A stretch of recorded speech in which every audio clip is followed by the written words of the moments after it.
As more and more nations develop hypersonic missiles, how long will defense systems like S-400, Patriot, etc., be relevant considering the fact that these missiles are faster than sound and can't be intercepted by these systems? Is there any system in the R&D stage in the US, Russia, China, etc., which can neutralize these weapons in the future? See, here's the game. From an offensive perspective, I want to have the fastest and deadliest missile possible. From a defensive perspective, I want to have a system that can intercept my deadliest missile. The game is always to be one step ahead of the other, either from a defense perspective or from an offense perspective. From an offense perspective, you want to be one step ahead of the defenders. So if the best system in the world can neutralize or intercept Mach 2 missiles, then I want to be at Mach 3 or Mach 5.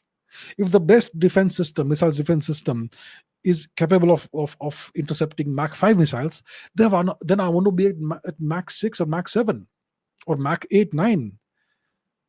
Or from a defensive perspective, if the best and fastest missile in the world is Mach 9, then I want to develop a system that can neutralize and identify and intercept and neutralize Mach 10 missiles. So the game is to be one step ahead of the other. So right now, many nations are developing hypersonics. India is in the game. China is in the game. Russia has the best hypersonic missiles. The Iranians have hypersonic missiles. The Americans are obviously developing these things. So I think in this current climate, the S400 is pretty much going to be obsolete when it comes to going toe to toe with the best missile systems.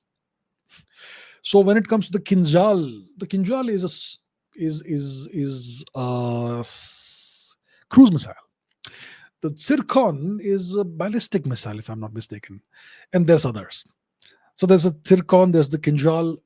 The Kinzhal is launched from aircraft. The Zircon may be a cruise missile, ballistic, but it has like Mach 9, the Zircon, and so on. It may even be Mach 10. So when it comes to the Zircon, for example, which let's say it's Mach 9, it can take out any aircraft carrier in the world. The UK's aircraft carriers are already obsolete. The two new ones are already obsolete. So if the Zircon missile is launched towards a target and the target has an S400, the S400 is helpless. That's a guarantee. So obviously, when it comes to the best missile systems right now, the S400 will not be able to do much against them. The S400 can take care of the majority of missile threats, not ballistic, but cruise missile threats and aircraft and all that. But when it comes to the cutting edge, the S400 will fail.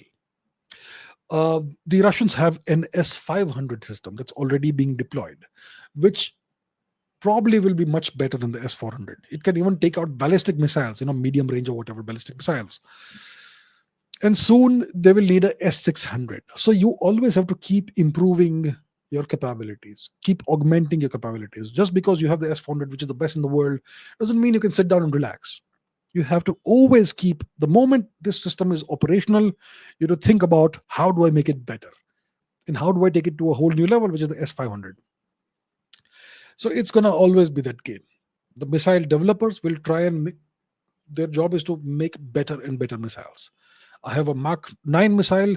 Now I want to aim for Mach 11. You start the R&D process all over again. Better materials, better fuels, better heat signatures and whatnot.